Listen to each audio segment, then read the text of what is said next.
Hello दोस्तों, सैर पे चर्चा चैनल में आपका स्वागत है। दोस्तों, सैर पे चर्चा चैनल में हम लोग ने क्या है कि स्टॉक मार्केट के बारे में नए-नए कॉन्सेप्ट सीखेंगे, फंडामेंटल एनालिसिस को कवर करेंगे, स्टॉक मार्केट न्यूज़ के बारे में देखेंगे। तो अभी तक आपने इस चैनल को सब्सक्राइब नहीं किया तो सब्सक्राइब कर सकते हो, वीडियो अच्छे लगे तो लाइक कर सकते हो, अपने फ्रेंड के साथ शेयर कर सकते हो। तो चलिए दोस्तों, आज का वीडियो स्टार्ट कर देते हैं। तो आज की वीडियो में क्या है कि हम इन्वेंटरी टर्नओवर डेज और इन्वेंटरी रेशियो के बारे में देखने वाले हैं। तो inventory turnover days and ratio क्या होता है इसके बारे में कवर करेंगे। उसको उसको कैसे कैलकुलेट करेंगे, उसका क्या मीनिंग है, इंटरप्रिटेशन कैसे करना है, कब हमको इसका यूज़ करना है, उसके बारे में देखेंगे। तो चलिए दोस्तों स्टार्ट कर देते हैं। इन्वेंटरी टर्नओवर रेशियो कैलकुलेट करने के लिए है कि आपको कॉस्ट ऑफ गुड्स सोल्ड चाहिए, जो आपको क्या है कि आपका प्रॉफिट एंड लॉस स्टेटमेंट से मिलेगा, और इसको आपको एवरेज इन्वेंटरी से डिवाइड करना है, जो आपको कंपनी की बैलेंस शीट से मिलेगा। तो ये दो फिगर्स का आपको यूज़ करके आपको इन्वेंटरी टर्नओवर रेशियो कैलकुलेट करना है। तो एवरेज इन्वेंटरी मीन्स क्या है कि जो भी पीरियड का आपको एवरेज इन्वेंटरी मीन्स आपको इन्वेंटरी टर्नओवर रेशियो कैलकुलेट करना है। तो पीरियड के बिगनिंग में आपका इन्वेंटरी क्या था और इसका एंड में आपका पीरियड के एंड में आपका इन्वेंटरी क्या है, वो दोनों का समेशन करके आपको डिवाइडेड टू करना है, तो आपको एवरेज इन्वेंटरी मिलेगा।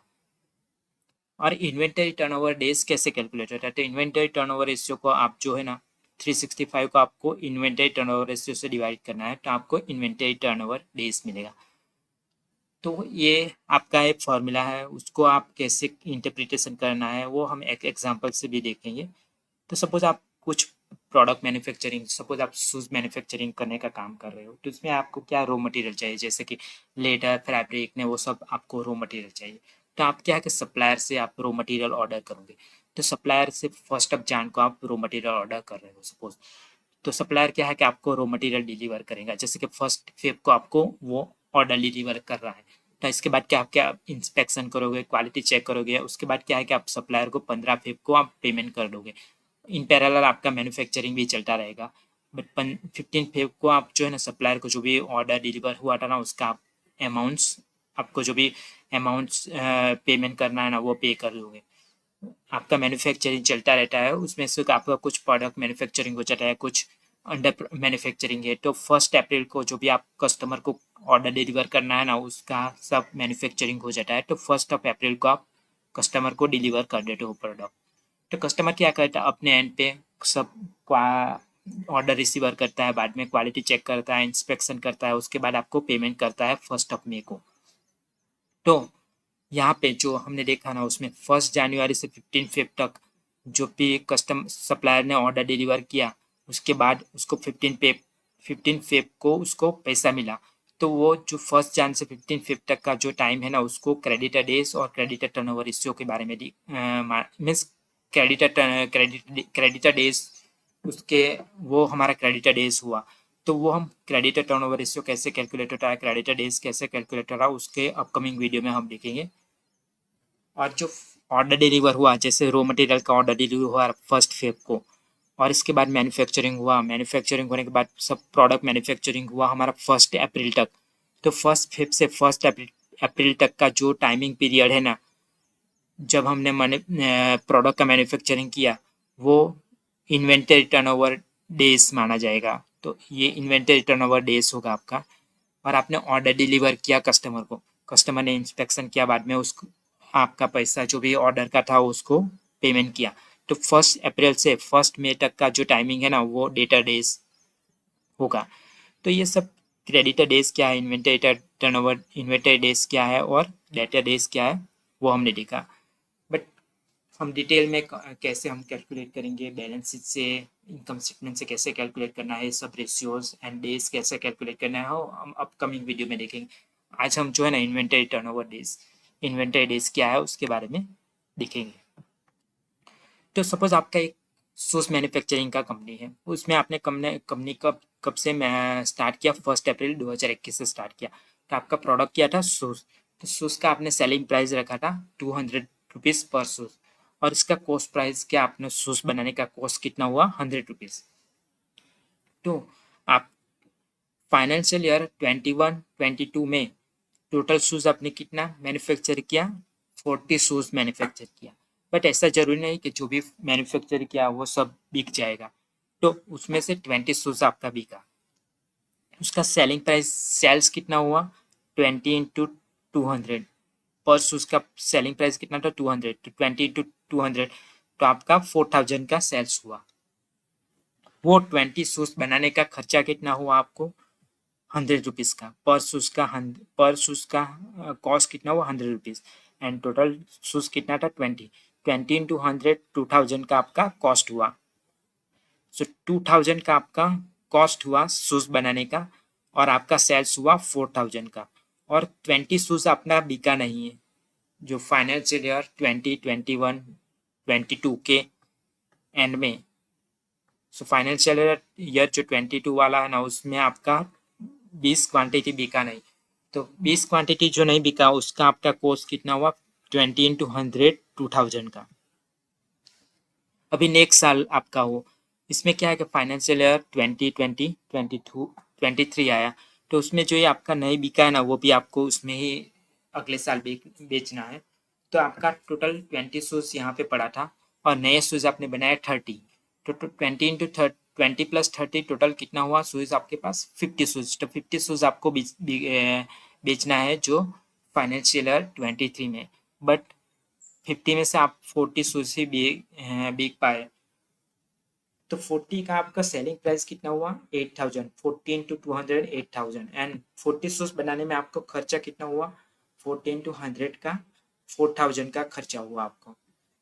तो आपको 4000 का खर्चा हुआ शूज बनाने में और 8000 का सेल्स हुआ बट 10 शूज आपका जो बिका नहीं उसको आपको बैलेंस शीट में दिखाना पड़ेगा जी जो कि मेरे पास ये 10 क्वांटिटी जिसका इन्वेंटरीज अमाउंट 1000 है 10 इंटू 100 कॉस्ट प्राइस 100 है तो 1000 का इन्वेंटरीज मेरा बिका नहीं। तो आपका फाइनेंशियल ईयर 23 के एंड में आपका 1000 इन्वेंटरी नहीं बिका बट फाइनेंशियल ईयर 23 के स्टार्टिंग में आपका इन्वेंटरी कितना था 2000 का। तो बिगनिंग ऑफ पीरियड में आपका इन्वेंटरी बिगनिंग पीरियड में आपका इन्वेंटरी कितना था 2000 का। उसके बाद आपने कुछ शूज मैन्युफैक्चरिंग किया 30 शूज और 20 30 50 का 50 में से 40 बिका और एंड ऑफ द पीरियड जो आपका 23 फाइनेंशियल ईयर 23 के एंड ऑफ में आपका शूज जो है ना 10 शूज नहीं बिका जो 1000 का था। तो यहाँ पे बिगनिंग पीरियड में आपका इन्वेंटरी 2000 का रहेगा और प्लस एंड ऑफ पीरियड में आपका इन्वेंटरी 1000 का रहेगा तो 2000 को आप 1000 से सम करके डिवाइडेड बाय 2 करोगे तो 15000 का आपका एवरेज इन्वेंटरी बनेगा। तो आपका इन्वेंटरी टोटल कितना होगा 15000। अभी इन्वेंटरी टर्नओवर रेशियो क्या बोलता है कि आपको कॉस्ट ऑफ गुड्स सोल्ड को जो है ना एवरेज इन्वेंटरी से डिवाइड करना है। तो हम लोग क्या है कि फाइनेंशियल ईयर 2023 के लिए हम ये जो है ना इन्वेंटरी टर्नओवर रेशियो कैलकुलेट कर रहे हैं। तो inventory turnover ratio on the 31 मार्च 2023 जो आपका कॉस्ट ऑफ गुड्स सोल्ड कितना हुआ 4000 का आपका जो 40 क्वांटिटी बीज का उसका आपका कॉस्ट कितना हुआ 4000 का। तो 4000 आपका कॉस्ट ऑफ गुड्स सोल्ड इसको आप क्या कि एवरेज इन्वेंटरी 1500 से डिवाइड करना है तो आपको इन्वेंटरी टर्नओवर रेशियो मिलेगा 2.6667 2.67 इन राउंडेड 2.67 मिलेगा। तो ये आपका इन्वेंटरी टर्नओवर रेशियो हुआ और इन्वेंटरी टर्नओवर डेज क्या है कि 365 divided by inventory turnover ratio. तो 365 को आप इससे डिवाइड करोगे 2.67 तो आपको 136.87 मिलेगा।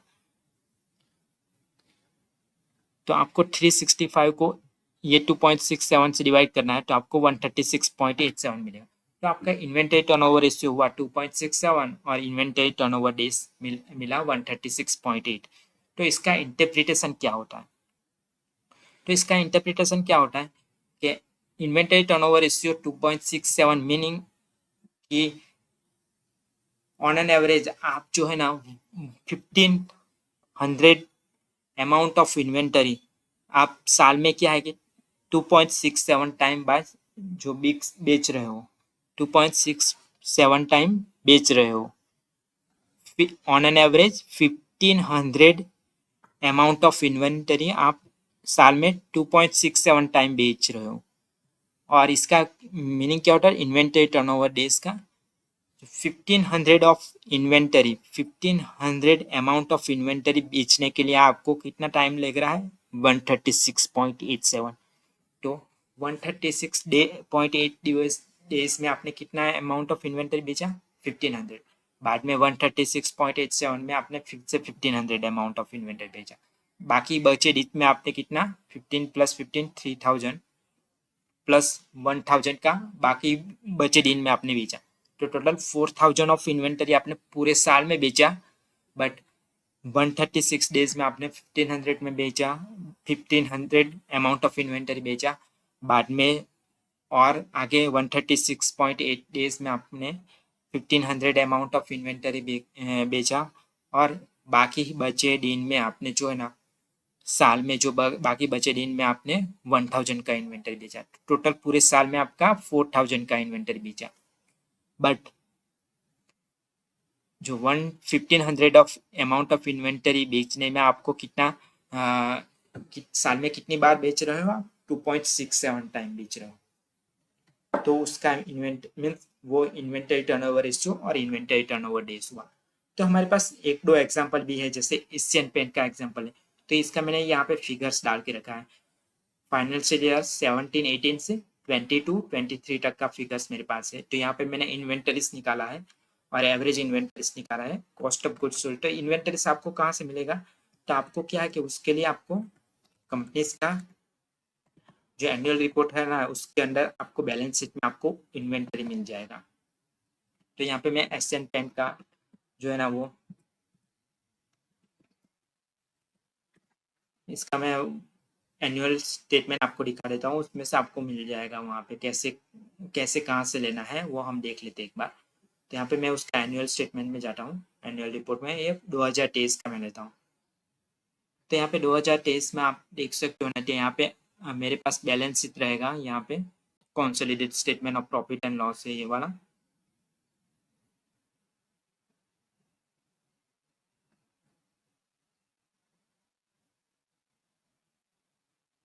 तो यहाँ पे देख सकते हो कि बैलेंस शीट है मेरे पास तो यहाँ पे आपको क्या कि एसेट्स में जाना है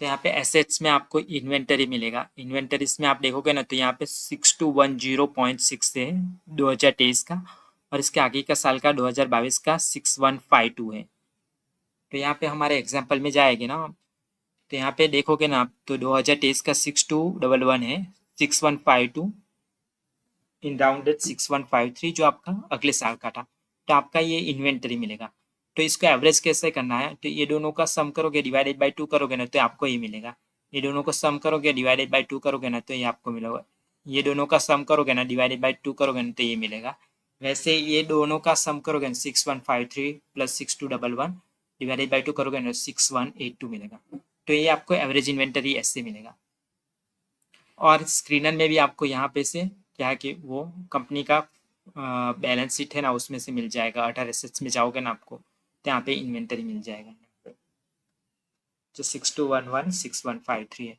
तो आप यहाँ से भी ले सकते हो बट एनुअल स्टेटमेंट से आप एनुअल रिपोर्ट से देखो ना तो वो बेटर रहेगा और कॉस्ट ऑफ गुड सोल्ड में क्या है कि आपका ये फिगर्स आपको मीन्स आपको सम करना है cost of material consume purchase of stock in trade and change in inventory of finished good तो ये तीनों का सम करना है तो आप जैसे एनुअल स्टेटमेंट में जाओगे ना तो यहाँ पे कंपनी का प्रॉफिट एंड लॉस स्टेटमेंट रहेगा तो इसमें से आपको 3 फिगर मिल जाए cost of material consume purchase of stock in trade and change in inventory of finished good and change in inventory of finished good and stock in trade in work progress ये तीनों का आपको सम करोगे ना तो आपको यहाँ पे मैंने यहाँ पे कॉपी करके रखा है उसको आप सम करोगे ना तो आपको 21,165 21,156 मिलेगा जो यहाँ पे मैंने यहाँ पे लिखा है 21,156 तो ये मेरा कॉस्ट ऑफ गुड सोल्ड हुआ तो ये कॉस्ट ऑफ गुड सोल्ड को आप एवरेज इन्वेंटरी से डिवाइड करोगे ना तो 3.42 आएगा और 365 डिवाइडेड बाई 3.42 करोगे ना तो आपको 106 टाइम मिलेगा 106 मिलेगा तो इसका मीनिंग क्या हुआ है कि एशियन पेंट्स जो कंपनी है ना वो जो है ना एशियन पेंट कंपनी साल में जो है ना वो on an average 6182 amounts of inventory जो है ना साल में 3.42 टाइम मीन्स बेच रहे हैं वो लोग। 6182 अमाउंट ऑफ इन्वेंटरी साल में 3.42 टाइम बेच पा रहा है उसका। और टर्नओवर डेज का क्या मीनिंग क्या हुआ, तो 6182 अमाउंट ऑफ इन्वेंटरी बेचने के लिए उसको क्या है कि 106 डेज लग रहा है। 6182 अमाउंट ऑफ इन्वेंटरी बेचने के लिए इसको 106 डेज लग रहे हैं। तो ये टर्नओवर डेज हुआ एशियन पेंट का। सेम एग्जांपल यहाँ पे बर्जर पेंट का है। तो उसमें क्या है कि उसको साल में 1966 अमाउंट ऑफ इन्वेंटरी बेचने के लिए क्या है कि 185 डेज लग रहे हैं। जब यहाँ पे एशियन पेंट की बात करें तो इसमें 6182 अमाउंट ऑफ इन्वेंटरी, तो इसका अमाउंट इन्वेंटरी भी ज़्यादा है बट इसको बेचने में केवल 106 डेज ही लग रहे हैं। बट इसका इन्वेंटरी भी कम है बट उसको ज़्यादा डेज लग रहे हैं, 185 डेज लग रहे हैं।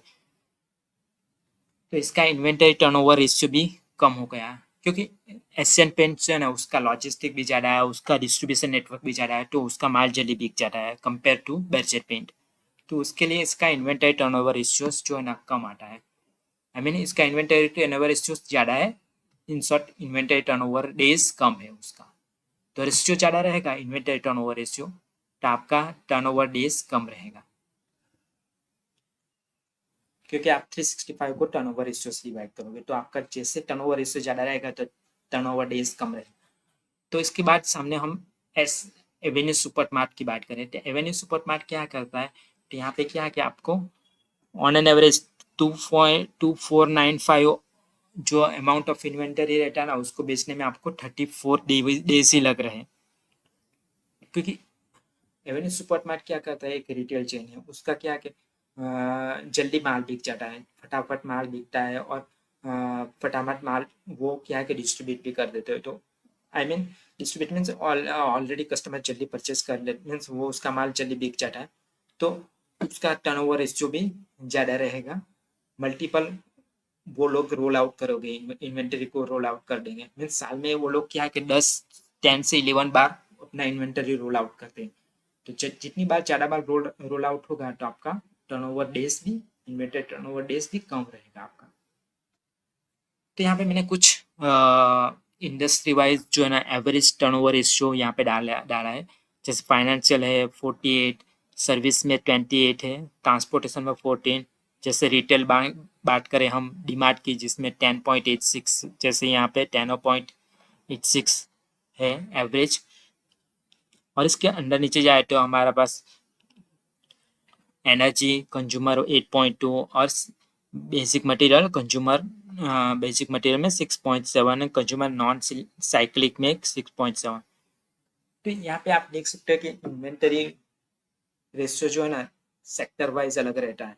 कुछ सेक्टर में बहुत ज़्यादा इन्वेंटरी टर्नओवर रेशियो रहेगा बट कुछ सेक्टर में कम रहेगा। ऐसा क्यों, क्योंकि जैसे हम आईटी सेक्टर की बात करें तो उसमें क्या है कि इन्वेंटरी एवरेज इन्वेंटरी कम रहेगा, हार्डली 1 करोड़ 0 करोड़ 0.5 करोड़ में ऐसा रहेगा।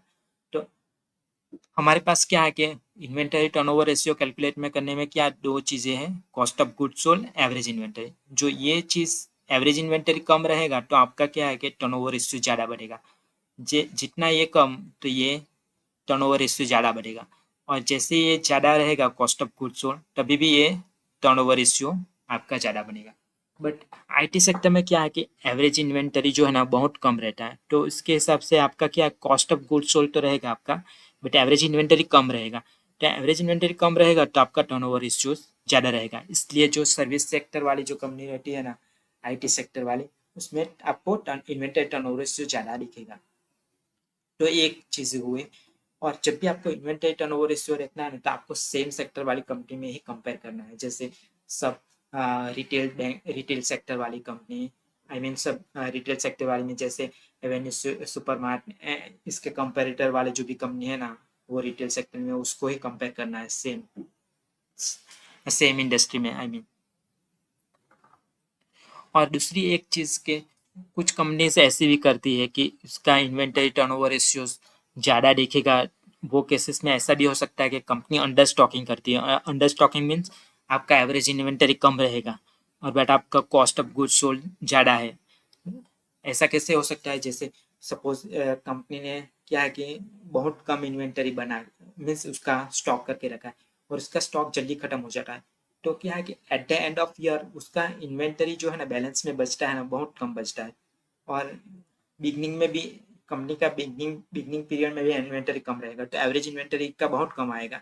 बट उसका क्या है कि cost cost of goods sold जो है पूरा साल में सपोज 300 करोड़ का हुआ, but at the beginning of period में जो आपका इन्वेंटरी 1 करोड़ का था, एंड ऑफ पीरियड में 1 करोड़ का 1 करोड़ है, तो दोनों का एवरेज कितना आएगा? 1 करोड़ आएगा। और इसका पूरे साल में 300 करोड़ का इन्वेंटरी बेच रहा है, तो 300 करोड़ का आप 1 से डिवाइड करोगे ना, तो 300 करोड़ का आपका इन्वेंटरी टर्नओवर, 300 का आपका इन्वेंटरी टर्नओवर रेशियो रहेगा। बट ऐसी कंपनी में क्या है कि अंडर स्टॉकिंग वाली कंपनी में क्या है कि ऐसा हो सकता है कि वो कंपनी में मोस्ट ऑफ टाइम क्या है कि वहाँ पे कस्टमर को गुड्स नहीं मिलेंगे। जो भी प्रोडक्ट कस्टमर वहाँ पे परचेज करने जाएंगे तो वहाँ पे कंपनी के पास वो प्रोडक्ट अवेलेबल नहीं रहेंगे, क्योंकि वो लोग अंडर स्टॉकिंग करते हैं। अंडर स्टॉकिंग करने के मनी से उसके पास जब भी कस्टमर जाएगा तो कस्टमर को ऐसा जवाब मिलेगा कि अभी सामान नहीं है, आप नेक्स्ट टाइम आओ। तो क्या है कि कस्टमर क्या कहाँ पे वहाँ पे बेड मीन्स इम्प्रेशन रहता है कंपनी का कि इस कंपनी में तो हर बार सामान ही नहीं मिलता है, तो अभी नेक्स्ट से कस्टमर वहाँ पे आने बंद कर देना। तो आपका कस्टमर भी लूज हो सकता है वो केसेस में, अंडर स्टॉकिंग में। और ओवर स्टॉकिंग में भी एक ओवर स्टॉकिंग कर लोगे ना तभी भी आपको दिक्कत हो सकती है। ऐसा क्यों? क्योंकि ओवर स्टॉकिंग कर दे तो आप माल बिकेगा नहीं, तो आपका माल ऑलरेडी नेक्स्ट नेक्स्ट साल आपको बेचना पड़ेगा। ऐसे ऐसे करके आपका माल बहुत सारा बढ़ जाएगा, तो आपको कम प्राइस में भी बेचना पड़ सकता है, क्योंकि आपका एक्सपायरी डेट आ जाएगा तो आपको कम प्राइस में भी बेचना पड़ सकता है। तो वो over stocking and under stocking में क्या इश्यू होता है वो हमने देखा। तो आपको जनरली कंपनी का ओवरऑल पिक्चर देखना है, मल्टीपल रेशियोज को कवर करना है, तभी आप कंपनी का क्लियर पिक्चर देख पाओगे। तो ये under stocking and over stocking के बारे में देखा, हमने इन्वेंटरी टर्नओवर रेशियो के बारे में देखा। तो अभी तक आपको कुछ डाउट हो, कुछ समझ में नहीं आया, तो इस वीडियो के कमेंट बॉक्स में कमेंट कर सकते हो। और कुछ भी डाउट हो तो कमेंट बॉक्स में कमेंट जरूर करना, और अपने फ्रेंड के साथ शेयर कर सकते हो। और ऐसे फुल वीडियो के साथ हम नेक्स्ट टाइम के लिए मिलते हैं, तब तक के लिए बाय बाय।